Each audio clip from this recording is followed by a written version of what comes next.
short is Lost Boy by Ash Thorp and Anthony Scott Burns. This film is a cyborg sci-fi thriller based in a post-apocalyptic world. It is dark, it is thrilling. The atmosphere seems to be very reminiscent of, say, the Matrix trilogies, the Tron movies, and Nemesis franchise, perhaps a little of Mad Max Fury Road. And today's question of the day is, if you found out you are a cyborg, what's the first thing you would do? Leave your comments below and the reaction to the film, and we will review them in our recap show. If you haven't already checked out the community tab, head on over there. That's where we're engaging with you and ask for suggestions on our films and our content they're going to be releasing. And without further ado, here is Lost Boy.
guys. So I don't know about you, but I have quite a few questions. There are some clues in the description of this film. It says population 0, location nowhere.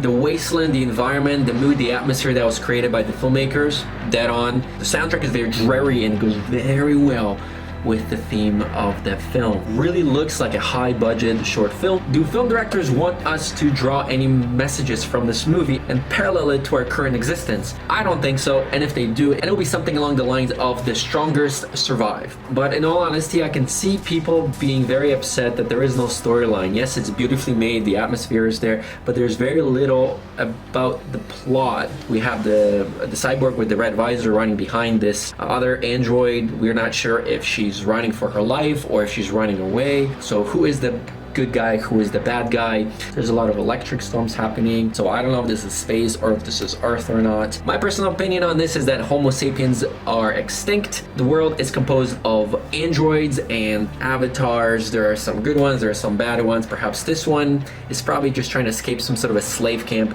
that the bigger, tougher android have created, which is the guy with the visor. The question is, who is the protagonist in this short film? Is it the cyborg with the red visor? He seems to be the one in power, chasing down the rebel, or is he doing the right thing because perhaps she escaped and she is there to kill someone? I don't know. I pass off the question to you. Let me know what you think is the actual plot here. The visual effects are brilliant. I wasn't sure if the cyborg was actually CG or not, or maybe it's just the head of a person. When he came out of the shadows is when I realized that he actually had cyborg arms. And when he was ripping off the I guess the skin off the other android, that's when I realized that that wasn't actually the arm. So that was very, very beautifully done. Very good visual effects. Kudos to you guys for making that so awesome. Are there any parallels from this short to our current existence? What do you think of the sci-fi notion that we will be replaced by androids or cyborgs in the near future and the world was just going to cease to exist with us in it? Some recommendations that I have of other films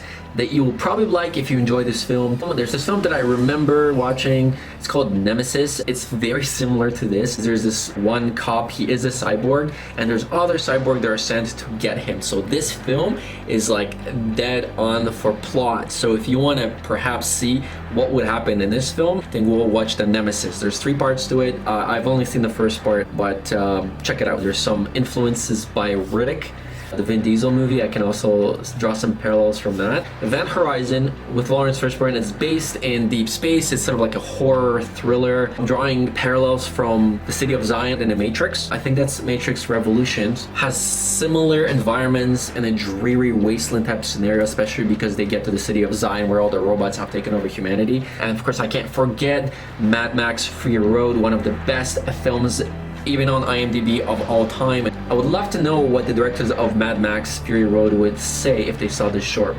I will be the devil's advocate and say that I love films like this. So the director has 7.5 minutes to infuse us, the audience, with these visual elements and setting the mood and the atmosphere. So there's very little room for plot, it seems. If this was maybe a 15-minute film, we would get a little more insight into the character, but in terms of character development, there really isn't any there. And that's my take on the film. If you were the director of this film, what would the plot be? Why is the girl running?